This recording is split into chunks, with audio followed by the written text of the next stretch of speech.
ഇത്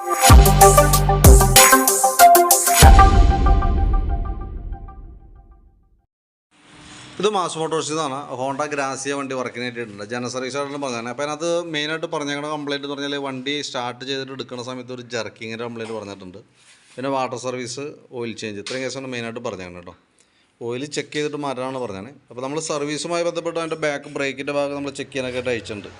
break ലൈനറൊക്കെ company liner കിടക്കണേ, ഹോണ്ടയുടെ ഒറിജിനൽ ലൈനർ തന്നെയാണ്. അത്യാവശ്യം വലിയ പഴക്കമില്ലാത്ത ലൈനർ, നമുക്കത് ക്ലീൻ ചെയ്ത് കയറ്റാം. അതേപോലെ ബ്രേക്ക് ക്യാമൊക്കെ ഒന്ന് ഗ്രീസ് ചെയ്തിടാം. ബാക്ക് ടയറിൻ്റെ കണ്ടീഷൻ നോക്കുമ്പോൾ ടയർ ആവറേജ് ഒരുവിധം ലെവലിലേക്ക് ആയി തുടങ്ങിയിട്ടുണ്ട് കേട്ടോ. അടുത്ത സർവീസൊക്കെ ആകുമ്പോഴത്തേക്ക് നമുക്ക് ടയർ ചേഞ്ച് ചെയ്യേണ്ടി വരും. ടയർ മാറ്റിയിടുമ്പോൾ കമ്പനി ടയർ ഇടാനായിട്ട് പ്രത്യേകം ശ്രദ്ധിക്കുക. കാരണം എന്ന് വെച്ചാൽ ആ കട്ട കൂടുതൽ വരുമ്പോഴത്തേക്കും വണ്ടി പെട്ടെന്ന് തേയ്മാനം വരാനും വണ്ടി വെട്ടലൊക്കെ കാണിക്കാൻ സാധ്യതയുണ്ട്. പിന്നെ നമ്മളതിൻ്റെ എയർ ഫിൽട്ടർ, ക്ലച്ചിൻ്റെ ഭാഗമൊക്കെ ചെക്ക് ചെയ്യുന്നുണ്ട്. എയർ ഫിൽട്ടറൊക്കെ നമുക്ക് നോക്കുമ്പോൾ എയർ ഫിൽട്ടർ കമ്പനി ഫിൽട്ടർ തന്നെ കിടക്കണേ, വലിയ മോശമായ അവസ്ഥയൊന്നും ആയിട്ടൊന്നുമില്ല. കുറച്ച് പൊടിയൊക്കെ ഉണ്ട്, നമുക്കൊന്ന് ക്ലീൻ ചെയ്ത് റീസെറ്റ് ചെയ്യാം. പിന്നെ അതേപോലെ തന്നെ ക്ലച്ചിൻ്റെ ഭാഗം നമ്മൾ ചെക്ക് ചെയ്യുന്നുണ്ട്. ക്ലച്ച് ചെക്ക് ചെയ്യാനും ഗ്രീസിങ്ങിനൊക്കെ ആയിട്ട് അയച്ചാണ്. അപ്പോൾ നിലവിൽ നമുക്ക് മെയിനായിട്ട് ആ വൈബ്രേഷൻ, വണ്ടി എടുത്തിട്ട് നിർത്തിയിട്ട് എടുക്കുമ്പോൾ വൈബ്രേഷൻ കാണിക്കുന്നതിൻ്റെ കാരണം എന്ന് വെച്ചാൽ ഈ ക്ലച്ച് ഔട്ടർ യൂണിറ്റിൻ്റെ ചെറിയൊരു പ്രോബ്ലമാണ്. കാരണം ക്ലച്ച് ഔട്ടർ ഒന്ന് പോളിഷ് ചെയ്ത് ഇട്ടാൽ തന്നെയാണ് നമുക്കത് ക്ലിയർ ആവുള്ളൂ. കാരണം ഈ ക്ലച്ച് ഷൂവും ക്ലച്ച് ഔട്ടറും തമ്മിൽ പിടിക്കുന്നത് കൃത്യമായിട്ട് അല്ല. കാരണം ചെറിയ സ്ഥലങ്ങളിൽ വ്യത്യാസം വരുന്നുണ്ട്. ഇപ്പോൾ ഇവിടെ നോക്കുമ്പോൾ അറിയാം, ഈ ഇത്രയും ഭാഗം പിടിക്കുന്നുണ്ട്, ഈ മെയിൻ പാർട്ട് അതിനത്ര പിടുത്തമില്ലാത്ത രീതിയിലേക്ക് വരുന്നുണ്ട്. അതേപോലെ തന്നെയാണ് ആ 3 ലൈനറിൻ്റെ ഭാഗത്ത് ഇവിടെയൊക്കെ ഇത്രയും ഭാഗം ഒഴിവാണ്, പിടുത്തമില്ലാത്ത രീതിയിലാണ് നിൽക്കുന്നത് കേട്ടോ. അപ്പോൾ അതൊന്ന് നമ്മളത് പോളിഷ് ചെയ്ത് ക്ലിയർ ചെയ്തിടാം. അതാണ് നമുക്കതൊന്ന് ചെയ്യാൻ പറ്റുക. അപ്പോഴാണ് ആ കംപ്ലയിൻറ്റ് 100% മാറുള്ളൂ. ഒന്നോടെ നമ്മളിത് മാറ്റണം, അല്ലെങ്കിൽ പോളിഷ് ചെയ്യണം. അപ്പോൾ പോളിഷ് ചെയ്തിട്ടാലും മതി, അതിനുള്ള പ്രോബ്ലം ഉള്ളൂ. ചെറിയൊരു കട്ടിങ്, ഒരു ഗ്രിപ്പ് കൊടുത്താൽ മതി. പിന്നെയുള്ളത് നമ്മളതിൻ്റെ ബെൽറ്റിൻ്റെ കണ്ടീഷൻ ചെക്ക് ചെയ്യുന്നുണ്ട്. ബെൽറ്റ് നമ്മൾ നോക്കുമ്പോൾ അതിൻ്റെ ഈ സെൻറ്റർ ഭാഗത്തൊക്കെ ചെറിയൊരു പൊട്ടലൊക്കെ വീണിട്ടുണ്ട്. അത് നമ്മുടെ ഉപയോഗം അനുസരിച്ചിട്ടാണ്. കാരണം ഈ അത്യാവശ്യം നല്ല രീതിയിലുള്ള ഓട്ടം ഉണ്ടെന്നുണ്ടെങ്കിൽ നമ്മളൊരു കാരണവശാലും ഈ ബെൽറ്റ് ഉപയോഗിക്കരുത്. കാരണം എന്ന് വെച്ച് കഴിഞ്ഞാൽ ആവറേജ് നമുക്ക് അതിൻ്റെ കിലോമീറ്റർ ആയിട്ടുണ്ട്. ഏകദേശം ഒരു 40 കിലോമീറ്ററോളം ഓടിയേക്കണ വണ്ടിയാണ്. അതിൻ്റെ ഇടയിൽ മാറ്റിയിട്ടുണ്ടാവാൻ സാധ്യതയില്ല. മാറ്റിയിട്ടുണ്ടെങ്കിൽ തന്നെ ഓൾറെഡി ഇപ്പോഴത്തെ അതിൻ്റെ ലൈഫ് വെച്ച് നോക്കുമ്പോൾ ഏറെക്കുറെ മാറ്റേണ്ട ഒരു പീരീഡിലേക്ക് എത്തിയിട്ടുണ്ട്. അത് നമ്മളുടെ ഉപയോഗം വെച്ചിട്ട് വേണം നമുക്ക് നോക്കാൻ കേട്ടോ. അത്യാവശ്യം നമുക്ക് നല്ല ഉപയോഗമുണ്ട്, നല്ല രീതിയിലുള്ള ഉപയോഗമാണ്. നൈറ്റൊക്കെ ഓട്ടോ ഉള്ളതാണെന്നുണ്ടെങ്കിൽ ഒരു കാരണവശാലും നമ്മളത് ഉപയോഗിക്കരുത്. കാരണം ഇടയ്ക്ക് അടുത്ത സർവീസ് വരെ ചിലപ്പോൾ കിടന്നൊന്നുമില്ല. ഇപ്പോൾ ഓട്ടോ കുറവാണെങ്കിൽ ഞങ്ങൾക്ക് വേണമെങ്കിൽ ഇട്ട് നോക്കാം. പക്ഷേ നമുക്ക് വിശ്വസിച്ചൊരു വഴിക്ക് പോകാനായിട്ട് പറ്റില്ല. ഒരു പേടിച്ച് നിൽക്കേണ്ടി വരും. എപ്പോൾ വേണമെങ്കിലും പൊട്ടാവുന്ന കണ്ടീഷനാണത്.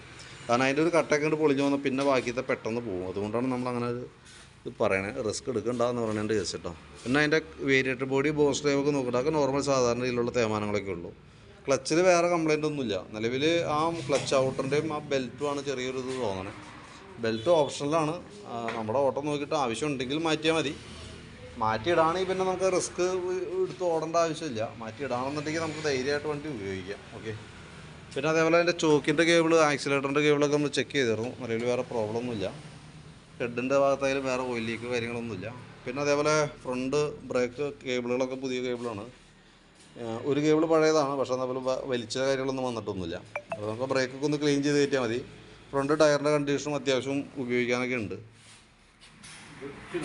നമുക്കിത് ഇരിക്കുന്ന ബാറ്ററി ആമറോണിൻ്റെ ബാറ്ററിയാണ്. 2024 മോഡൽ ബാറ്ററിയാണ്, പുതിയ ബാറ്ററിയാണ്.